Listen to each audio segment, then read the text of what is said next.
Hi friend, সবাই কেমন আছো? আমি তো ভালো আছি, তোমরা কেমন আছো জানিও। তো আবার চলে এসেছে দীঘার আর একটা ভিডিও নিয়ে। সারাদিন ঘোরাফেরার পরে সন্ধ্যাবেলায় আজকে একটা স্পেশাল দিন, তাই আমরা গুছিয়ে নিচ্ছিলাম সন্ধ্যাবেলায় বিচের কাছে যাব। এখানে মেয়ে ওইভাবে কেন যাচ্ছিল বলো তো, একটু তোমরা কমেন্ট করে জানিও। তো চলো, আমি আর মেয়ে গুছিয়ে বেরিয়ে গেলাম, ওর বাবু ছিল সাথে। তো এখান থেকে যাচ্ছিলাম আমরা কেক আনতে। মিয়ামারিতে সকালবেলা দেখে আসলাম মিয়ামারিটা কোথায়, তো ওখানেই চলে যাচ্ছিলাম কেকটা নেওয়ার জন্য।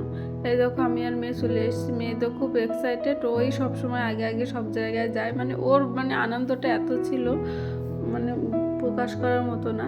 তো দেখো, এখানে এসে কেকটা নিয়ে নিয়েছে। আমি বললাম এত বড় কেক কী হবে, শুনলো না কিছুতেই। ওরা এই কেকটাই চয়েস করলো। মেয়ে আবার বায়না করছে এই ছোট ছোট কেকগুলো নেবে। আমি বলছি 3জন মানুষ, এই এত বড় একটা কেক নিয়েছিস, আবার এই ছোটো কেক কী হবে। তাই এখান থেকে কেক আর মোমবাতি নিয়ে আমরা চলে যাচ্ছিলাম বিচের কাছে।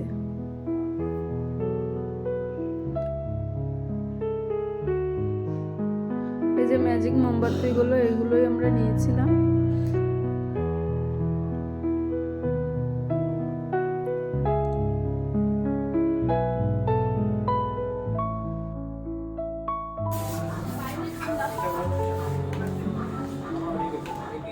আর এই যে ওই জায়গাটা, যেখানটায় ওই সরস্বতী পুজোর ফাংশনটা হচ্ছিল, এখানে কলকাতা থেকে ভালো আর্টিস্ট এসেছিলো আর কি, তাই আবার দাঁড়িয়ে দেখছিলাম। দেখো, সবার বসার জন্য চেয়ারও পাতিয়ে দিয়েছিল, মানে সবাই বসে ফাংশনটা দেখবে এরকম। তো আমরা তো এখন বসবো না, আমরা বিচের কাছে যাব, ওখানে কেক কাটা হবে।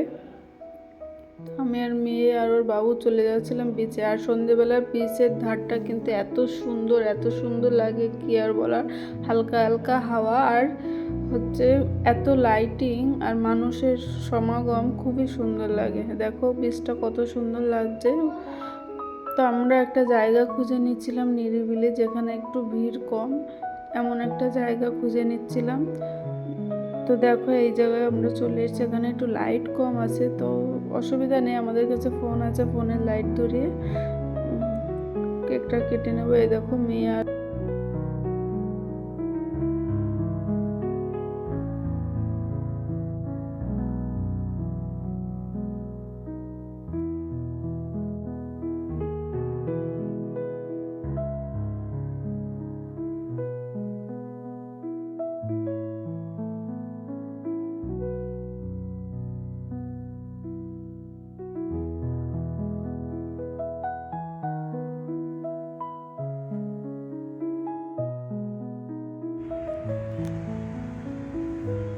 বেশি দাও হবে না, একটা দাও, এগুলো কি বলবো তো? ও মনে দিয়ে দাও। থ্যাংক ইউ বাবু। হ্যাঁ, হ্যাপি অ্যানিভার্সারি মা বাবা। হ্যাঁ নাম্বার উঠছে পড়ে হ্যাঁ না, হ্যাপি অ্যানিভার্সারি।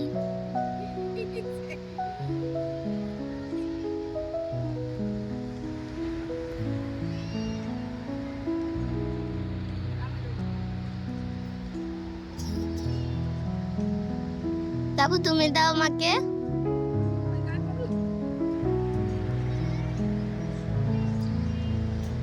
মা বাবু তোমাকে, মাকে দাও।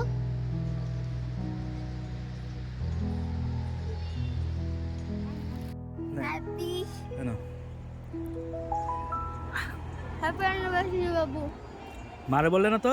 Happy anniversary. মা কিরম হচ্ছে মা এখানে কোথায় লাইট মারতো মামুকে না, আমি একটা ছবি তুলবো মানে। বলবো না, মা মুখে লাইট মারতো, মুখে লাইট তো নিচে ওখানে কেক কেটে আমরা কিছুক্ষণ বসে বেশ গল্প করছিলাম। তো ওখান থেকে উঠে চলে এসছে। দেখো, মাছ ভাজা। আজকে মেয়ের মন খুশি করার মতো একটা সময় আর কি। ও যার জন্য দীঘায় যেতে চেয়েছিল, সেটাই এখন পূরণ করা হবে ওর। এই যে মাছ ভাজার দোকানগুলো চলে এসছে, আমরা অনেক দোকান দেখে এই দোকানটায় এসছি। সব দোকানে টাটকা মাছ থাকে না, ফ্রেশ থাকে না, অনেকগুলো দোকান দেখে আমরা এখানে এসছি। তো মেয়েকে বললাম তুই কি খাবি, তুই চয়েস করে নে, আমরা যা খাবো সেটা নেব। তো এখানে আমরা নিয়েছিলাম একটা মাছ, এই পটল মাছ আর কি। এই যে মাছ ফ্রাইটা চলে এসছে। তারপরে নিয়েছিলাম, মেয়ের এইটা পছন্দ না এই মাছটা, তাই মুখটা কেমন করলে দেখো। ও চিংড়ি মাছ, চিকেন এইগুলো অর্ডার করেছিল, সেগুলো হতে একটু দেরি হচ্ছিল, তো এটা আগে দিয়েছি, বলছিলাম খা, ও খেতে চাইছিল না। তো দেখো চিংড়ি মাছ চলে এসছে, এবার ও খুব খুশি, ওর চিংড়ি মাছ পেয়ে গেছে, এটা খুব আনন্দ করে খাচ্ছে। আর ওর বাবুও খাচ্ছিল সাথে, ফোনে ক্যামেরা করছিল আবার খাচ্ছিল। তারপরে চলে আসলো চিকেন। এইগুলো না এখানে যে এতটা টেস্ট, বাড়ি করলেও যেন টেস্ট হয় না। আমি এর আগেও ট্রাই করে দেখেছি বাড়িতে, কিন্তু অতটা টেস্ট হয় না। আসলে কি বলো তো, ওখানের পরিবেশটা, এত মানুষ আর সমুদ্রের হালকা হাওয়া, বিচের ধারে বসে খাওয়ার যে একটা মুহূর্ত, সেই মুহূর্তটা তো আর বাড়িতে পাওয়া যায় না, ওই জন্যই অত টেস্ট লাগে না। তো এখানে লেবু দিয়ে, লঙ্কা দিয়ে, আমরা আবার এক্সট্রা 2টো লঙ্কা চেয়ে নিয়েছিলাম, কারণ আমরা লঙ্কা প্রেমী। তো ওখান থেকে খাওয়া দাওয়া শেষ করে চলে আসলাম মার্কেটে। এখান থেকে কিছু জিনিস দেখবো, ছোটোখাটো গিফটের জিনিস নেব। আর আমার প্রয়োজন ছিল জলশঙ্খ নেব, এখানে এসে দেখছিলাম। আর এত বড় বড় শঙ্খ ছিল, যা মনে হচ্ছিল একটু বাজায়, তা আমি আর নিয়ে একটু বাজিও নিয়েছি। আর তেমন কিছু নিইনি, ছোটোখাটো গিফটের কয়েকটা জিনিস নিয়েছি। এই দেখো এই শঙ্খটা কত বড়। তো চলো, টাটা।